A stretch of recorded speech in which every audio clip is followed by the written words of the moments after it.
Boni coach. Oui, bien, bien. Migolo Bele. Vachement. Vraiment ébélé. Sincèrement, Masolo Eze Bele ya solo là. Marambo a fait kofa élection isa Léopard et avant kutuna lo marambo nyoso tigana lo bananu merci na opesa biso opportunité ya ko solo là encore une fois. On a bien que notre repasser un bon moment ensemble. Coach, ça a posé une question oyo. Question est vraiment et tourna moi et Bele na mutu nanga. Dans chaque pays bazana grand joueur na bango neti na Portugal bazana Cristiano Ronaldo na France ezalaka entre Zidane na Platini na England eza George Best meilleur joueur de tous les temps na Congo ezalaka nani? Génération la génération, ils ont pas grand joueur nango. Tu vois, Ouais. époque oyo ezalaki ya bakakoko Mayanga oyo bakalala oyo ya 68 ezalaki résolu après 74 il y a eu quand même des grands joueurs comme Kidoumou, Mana par exemple. C'était un grand joueur. Un fanatique makasi na ye. Époque ya biso, il y a eu des Santos, il y a eu des Kiyika, il y a eu des grands joueurs aussi. Donc après biso, génération Moussous Yaki, Bamputu, Matumona Rum, Bachabani Nonda, ainsi de suite. Donc génération à génération, Bimsa va meilleur joueur. Voilà. Non, c'est difficile au Bimisa le non meilleur joueur de tous les temps net na mboka monsieur c'est difficile. Non, il n'y a pas eu de meilleurs joueurs de tout le temps. Non. Ça n'existe pas. Chaque génération est Bimsa qui va grand jouer. Voilà. Ok. Mais qu'est-ce qui fait que dans l'histoire à football na biso mutu moko kande azwa ballon d'or africain Bwanga? On ne peut pas dire na moi ndenge moko boye que non c'est lui le meilleur joueur congolais de tous les temps. Non, il n'était pas le meilleur joueur de tout le temps, mais c'était un grand joueur. Déjà en 73, 74, Bwanga faisait la différence. Tout le monde. Ouais. Bwanga faisait la différence, vu ses qualités. Donc, c'était un stopper, milieu du terrain, des fois attaquant même. Oh. Donc, il y a confirmé. En tout donc, cas. Voilà quoi. Au beti ba match belé, que ce soit en équipe nationale, que ce soit dans ba club. Meilleur Varese na yo na niveau ba club ezaki nini et puis meilleur Varese yo lata na équipe nationale na biso ezaki nini? Bon, meilleur Varese nangai ça toujours rouge et haut. C'est Dragon, Bilma. Ok. L'équipe nationale, c'était le moment du Zaïre. C'était vert, jaune, rouge. Ok. Mais on a défendu cette couleur qui n'a place au Tokomaki. C'est vrai. Tout petit peu, la phase qualificative pour la Coupe du Monde, mais on a raté. Il y a eu pas mal de matchs comme ça, on jouait, et puis bon, on a raté qualification, il y a Coupe du Monde, quoi, je peux dire. Ouais. Moi, la nostalgie est belé à Zaïre parce que c'était quand? C'était hier ou avant-hier, tant on a bien accueilli les sous. Websingate nazo kende na télé Zaïre. Ngabi. Et ça RTNC de télé Zaïre. Ouais. Bon, RTNC, hein, ma foi. Non. Et c'est bien ça nga makasi na sekai qui est belé ngabi OK. Na ozang sa rolobe logo te. C'est tout à fait normal. C'est vrai.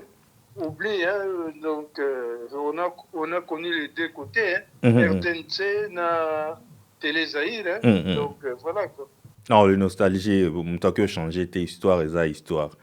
Bon, juste une question. En termes, il y a vibration entre le deux stades, même pas en tant que joueur.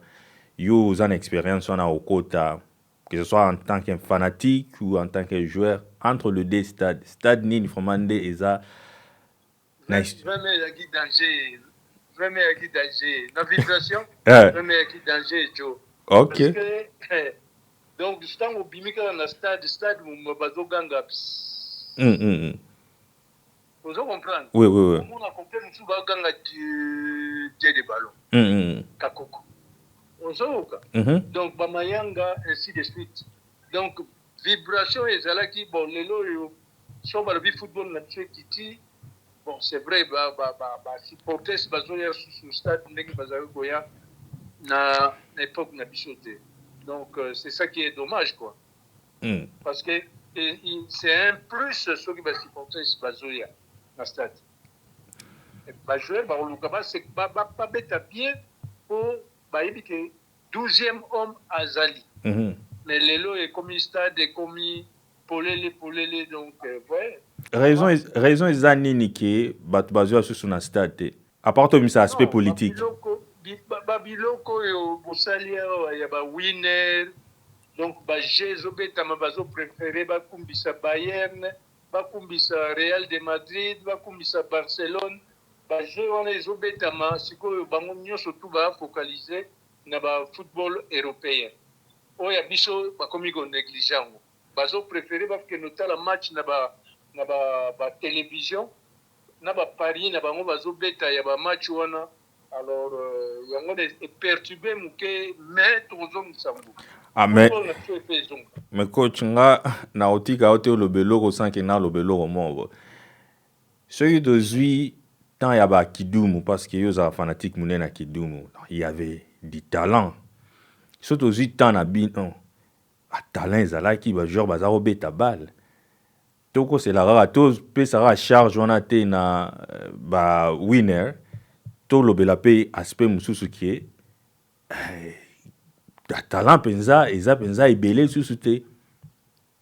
Mais c'est vrai que talent eza susu te parce que toza sur na stade place vide oyo bana mike bajeune babetaka ekomi très difficile okokende oye na 8 heures par exemple na terrain sosa il y a au moins 20 clubs ezozela mpo babeta match ole babeta 1h30 bazobeta 30 minutes c'est vraiment inadmissible. Na époque na biso bokobanda na ntongo eza équipe moko kaka bobeti na mopono bobeti na bondo bobeti na terrain sosa bokobeta na njili ainsi de suite. Mais lelo eza sunu te baterrain ezomanke biso partout baconstruire déjà bandako donc voilà quoi. Wana comme siko responsabilité à gouvernement. Le gouvernement aluka espace vide s'il s'agit babuka bandako pour aider jeunesse. Et lelo baterrain eza sunu te. On ne peut pas former des Santos, des Kidumu, des Mayanga, ainsi de suite, quoi. Donc, d'une autre manière, de que le bakeno bal na biso, ezokinde na kobunga nango. Non, ezokinde na kobunga te. Maintenant, il nous faut un grand dirigeant à Simba Fédération, tout me karosala ba projet moko ya bien, tout me karobongisa football na biso en général, tout yeba ko aider na ba province. Comment il faut faire championnat biso on va nous passer ndengini parce que championnat biso ça fait longtemps ici la rajouté et comment on a katikati bakati donc voilà quoi. Donc coach you eu chance ya ozala un grand joueur na mboka na biso obi football na biso na kati pe na libanda après yo comme coach ça va nous prendre combien de temps selon yo po tozongisa bale na biso na niveau oyo esengeli ezala parce que football ezala toujours pas projet tango bakozwa kaka président moko correct oyo ayebi mosala na ya fédération je crois na baprojet oyo ya kosala tokoki kozonga au plus tard 5 ans tokozongisa na biso bale na biso ndenge ezaleli kaka et puis bafanatike bakozonga na stade sikoyo engouement wana ezali oyo bakotia na fédération sikoyo parce qu'à l'époque soko lelo oyo bato bareva basantos on avait des grands dirigeants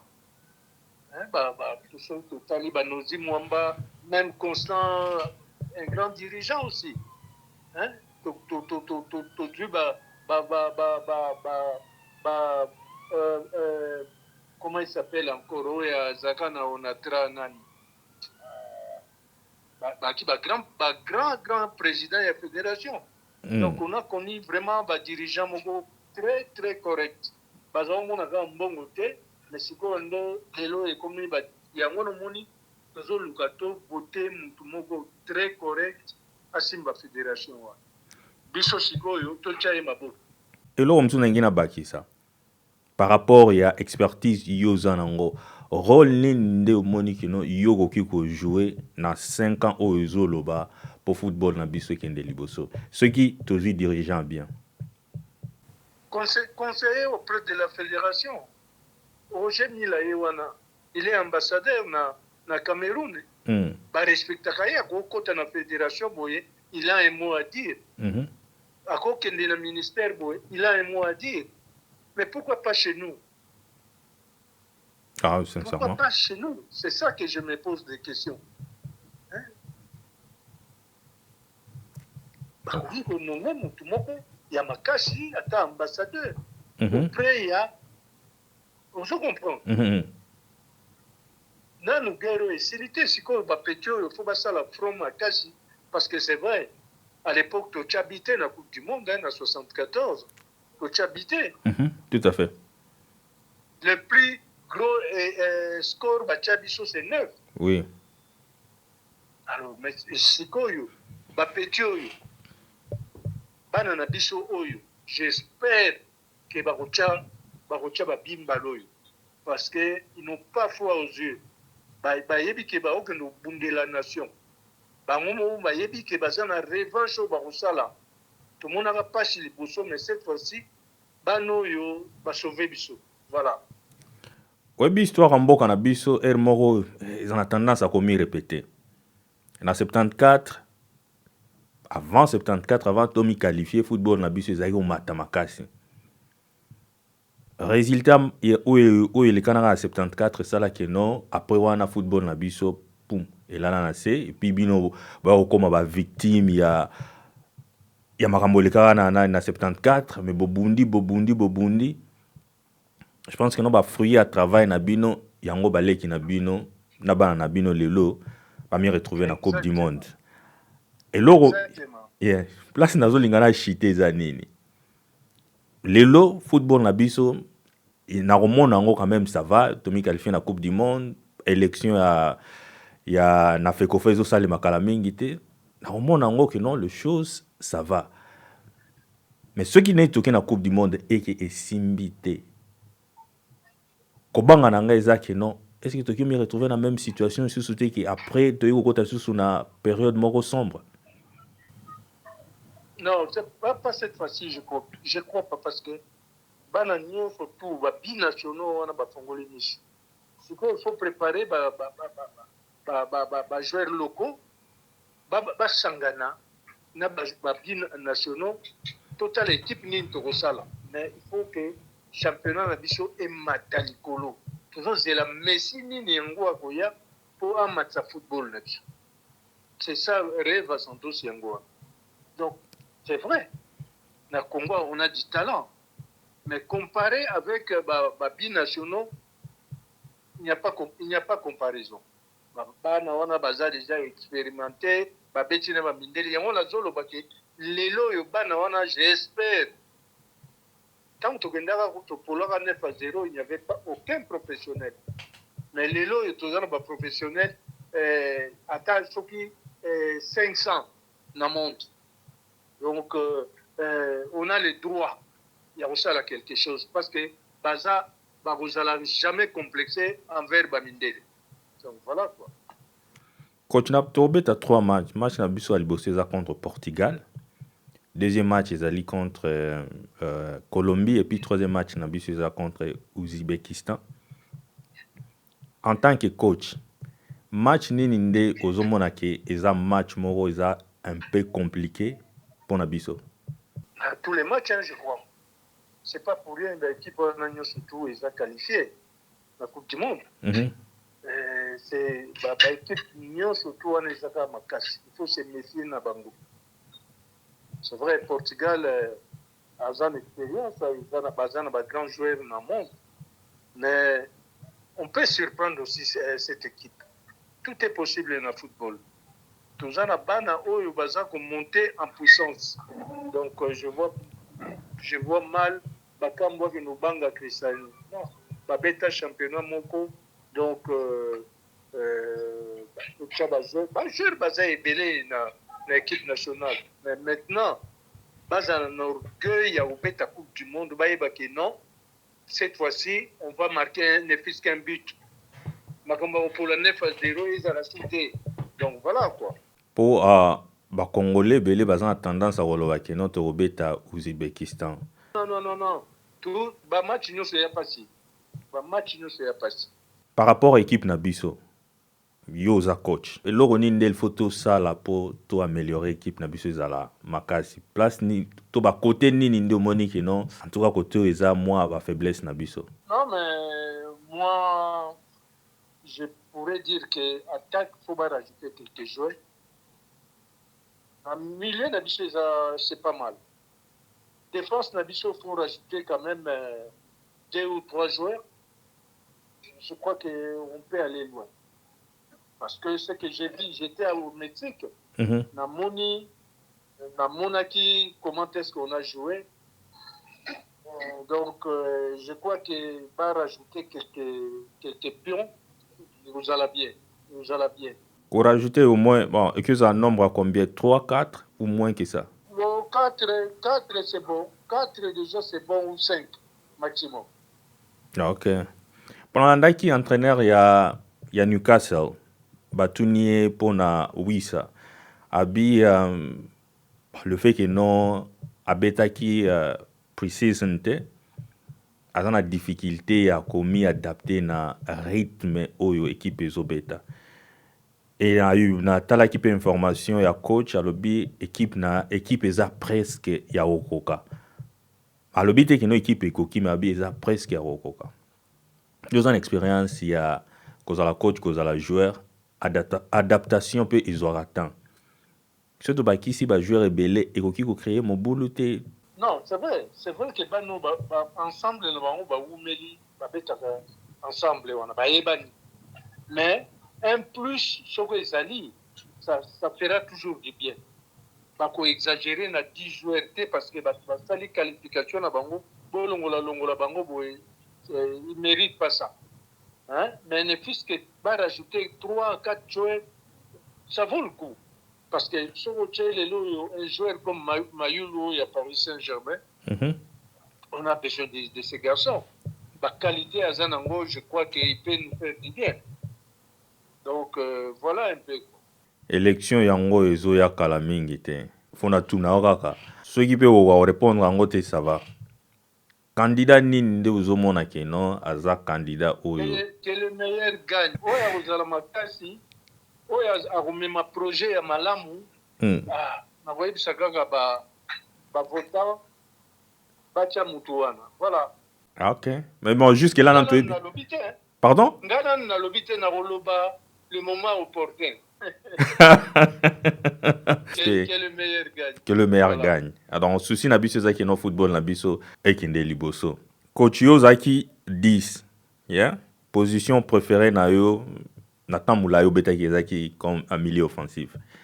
Ceux qui net na zan équipe, to équipe nationale na biso. Yo, Kidumu, Kibonge 10, Mputu 10. Donc 4 personnes. Na déjà un attaquant na nga na liboso. Et puis na zana 6 na nga. So na chebino 4, kabona ndenge ni na terrain, bo kabola ba responsabilité ndenge ni. Bon, ba misusu Kidumu par exemple. À Kobeta numéro 10 parce que c'est un des meilleurs numéro 10 Congo Idoa. Ouais. Ngana Kobeta excentré 3. Na gauche. Parce que attention, Roum pas le numéro 10.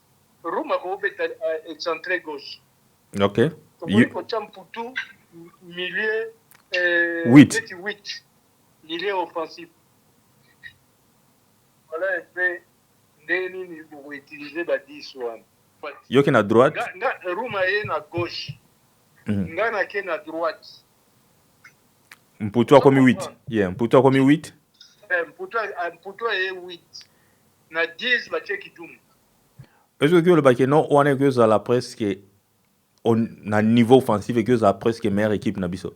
Possible oui. Possible. Parce qu'en termes à passe, en termes à contrôle. Biso nyonso tout na miso na miso ya mulai toyebaki kopesa passe toyebaki kotia papier donc voilà quoi. Na ba joueur nyonso yo entraînant na niveau ya Congo, joueur ni nde a impressionnant makasi, pas na niveau technique ou tactique, mais plus na niveau ya mentalité, discipline na ye. La discipline, je dirais Miayo, un joueur discipliné. Ok. Qui est l'entraîneur adjoint dans l'équipe nationale. Mais na bango surtout le joueur qui m'a beaucoup épaté, c'est Poutou Trésor. Ok. Voilà. Na balle na ye, mais pas na niveau de discipline. Ou tu mélangeant au la discipline, c'est Miayo. C'est Miayo. J'ai jamais vu un joueur comme ça, il dit rien, il fait son boulot tranquille. Donc voilà. Coupe d'Afrique, Otokenda na Otobetara na Afrique du Sud. On Poutou Zalaka, mais Azaki oui. Blessé. Est-ce que ceux qui Poutou Zalaka en forme? RDC. On allait faire quelque chose de bon. On allait faire quelque chose de bon. Okay. Non, Zalaka monstre na balle. Ouais, en tout cas, on a douté dans côté. Non, mais un grand joueur. C'est vrai, à Bimaki époque où on a commis entraîneur à Mazembe. C'est là où le petit s'est enflammé. Na Kenya, na Poto, même Arsenal et Ngwaki. Donc c'était mon époque, j'étais l'entraîneur de Mazembe. C'est vrai, avant ça, à exploser Kindenge, à Komagi na tour Nangate. Donc, na ebaki ndeni ni ya transmettre makambo ebele pa na ye. Donc il va utiliser. Personne n'en parle, mais c'est vrai. À l'époque, il n'y avait personne qui connaissait Mpoutou. Tant Santos Ayende, Mpoutou, il était le meilleur buteur du monde à mon époque. Donc